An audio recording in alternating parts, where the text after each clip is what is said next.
Welcome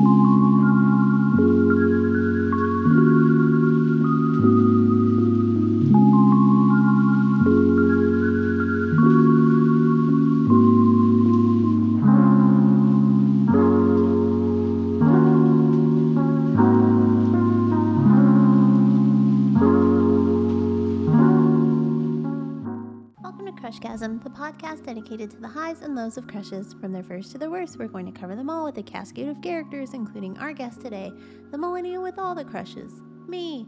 Yes, I'm going to be all Amelia Earhart for a few weeks as I break down the crushes that raised us. And by us, I do mean millennials because that's my people. That's the era I crushed in, and well, that's basically the only reasons. So we're going to be heading out on a journey, starting with elementary school and wrapping up with the hellscape that is adulthood and everything in between. So let's get into what a millennial is. It's not just those who opted out of owning homes in exchange for avocado toast and iced coffees, although both of those are great when wanting to treat yourself. So millennials are those who were born between 1981 and 1996, and we're the generation that grew both with and without the internet, which will become very apparent once we roll into crushes that appeared in adolescence and beyond.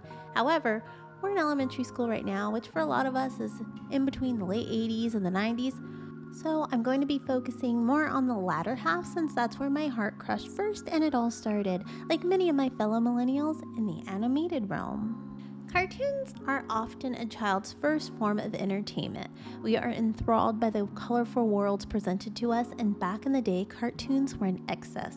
We didn't just have Saturday morning cartoons, we had whole channels that would play content tailor-made for us, the kids in the house. As much as I loved watching Melrose Place with my mom every Monday night, I felt a sense of freedom and self when we finally got cable and Nickelodeon and the Disney Channel entered my reality. But it's not like I was jonesing before, because if there was one thing millennials have above every other generation, it's Disney movies. We got to grow up in what is known as the Disney Renaissance, the era between 1989's Little Mermaid and 1999's Tarzan. It was a glorious time when McDonald's never failed with the Disney-inspired Happy Meal toys, Nestle chocolate, although not as great as Hershey's, would drop candy bars alongside the movies, and we got cheaply made merch like backpacks and watches that could be found at the likes of Kmart for an affordable price, unlike today where a backpack from Loungefly will set you back $75. Phantom inflation aside, Disney was the bee's knees for young millennials learning everything from cursive to curse words while in elementary school. And while those movies were and still are animation excellence, the lessons and crushes we walked away from them with were setting us up for some pretty interesting lives down the road. The female leads were more well-rounded than the princesses that came before them.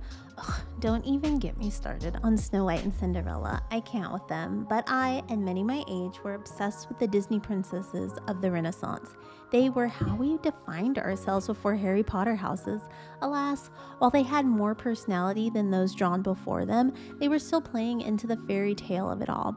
Ariel fell for a very hot man within seconds, Pocahontas messed around with a colonizer, and Belle saw nothing wrong with loving an animal.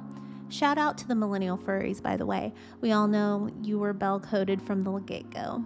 Anyways, the princesses of our elementary school years weren't doing us any favors. They were telling us to go for love no matter what. Who cares if he's a dog or a random man you just saw before a horrific aquatic accident or a common street rat? Which we'll get into that street rat in a minute, but let's talk a second about the other side. I'm coming at you from a millennial female perspective, but I have to speak up for the other side of the fence, the boys. What were my male peers learning from princesses in these movies? Perhaps that they didn't have to really do much to have someone fall hopelessly in love with them. Maybe that they could be a literal dog and it would not matter because women want the fairy tale ending and will trade their father's freedom for it. Like Degrassi would later relay, whatever it takes. Speaking of whatever it takes, let's go back to that street rat, Aladdin. Prince Eric is my number one, my ride or die, but Aladdin is up there for a lot of millennials as a first crush. It didn't even matter that he was void of nipples or that he started out his relationship with Princess Jasmine lying.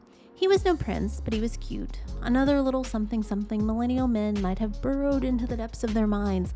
Lying to a potential partner is okay so long as you are charming.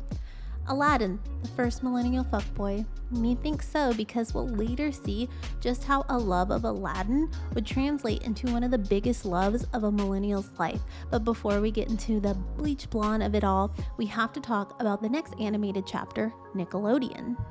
Nickelodeon had been around a minute, but it wasn't until 1991 when they debuted their initial Nicktoons that it went from some channel to the channel with the introduction of Doug, Rugrats, and the Ren and Stimpy show.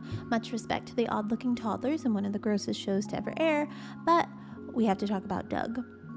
Loved the show growing up, but then kind of soured on it when I learned Doug was only supposed to be around 11 years old when it started. 11. I thought, that is a lot of feelings for 11. However, after years of reflection on the subject in the wee hours of the night, because that's what I do when I can't sleep, I think about the sociological impact of 90s cartoons, I realized how rare Doug was as a character and how he could have, and hopefully undid some of the damage Disney had done and would continue to do with their delusional stories of love. Usually in media aimed at kids, a female is the one crushing on someone. Boys are supposed to be the strong, silent types, the receiver of the crush. Aladdin could have been like Doug, but again, liar.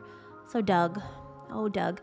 Doug wore not only the outfit of a strange 40-year-old man who lived in his mother's basement, but also his heart on his sleeve. He showed us, especially boys, that being in love was normal and you didn't have to be mean to your love interest to get their attention. He was the average American kid with one of the most innocent crushes ever televised, and he would have blogged about it had it been 2005. Instead, he had a diary, something people often associated with girls back then. Remember the Dear Diary toys? Yeah. So Nickelodeon and Doug creator Jim Jenkins should be so proud of the groundwork they put in, because in many ways, I think it led us to the titular character in Hey Arnold 5 years later. Arnold was the cooler version of Doug, no doubt about that, but he was still a nice guy, and while he did have his fair share of crushes, it was the person who had a crush on him that we often remember more.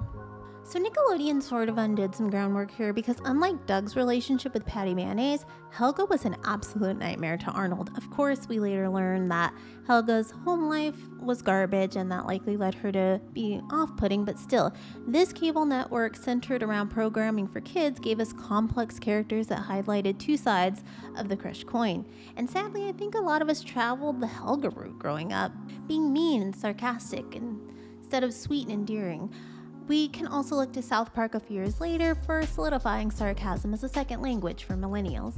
It wasn't all animation though, because the 90s had a lot of insanely great child stars we could crush on too, and while I could spend the next hour just listing them off, we're going to focus on a few of the biggest. Jonathan Taylor Thomas, aka JTT, and Kimberly the Pink Power Ranger, and Topanga from Boy Meets World, because I've found in doing this show and having these conversations very often, these three names will almost always fall out of the mouth of a millennial when talking about childhood crushes. Each of these crushes possessed that innocence of Disney. JTT was even young Simba in The Lion King. Plus, being a child star, he could have easily been reckless, but JTT was never out in the streets acting out. Even today, he's pretty low-key, the millennial version of Bigfoot, if you will.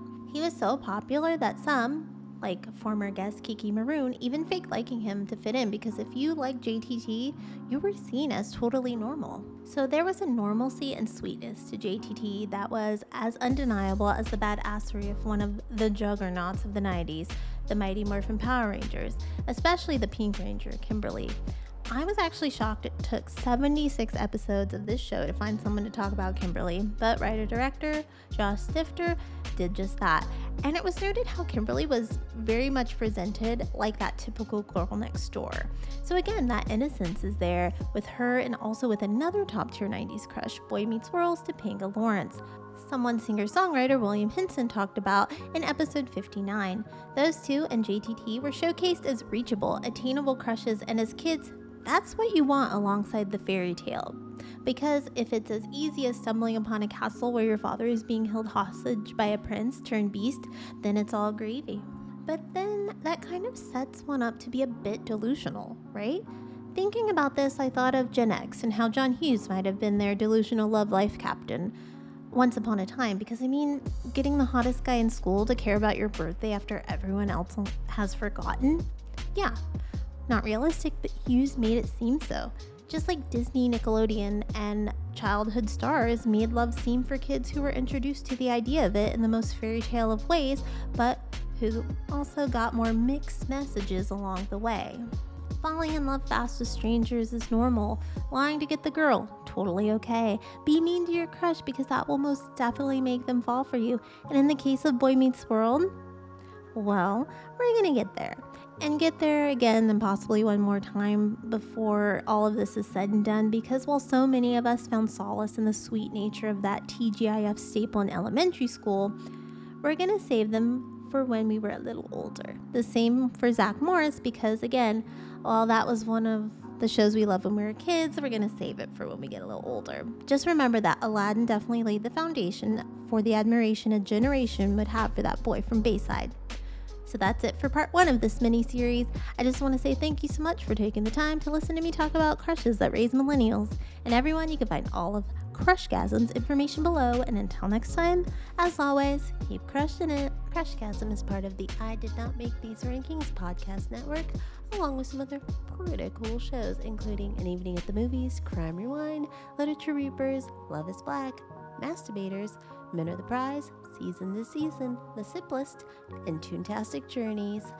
You can go to idnmtrpodcastnetwork.com to find not only Crushgasm, but all of the aforementioned really cool podcasts. Alrighty.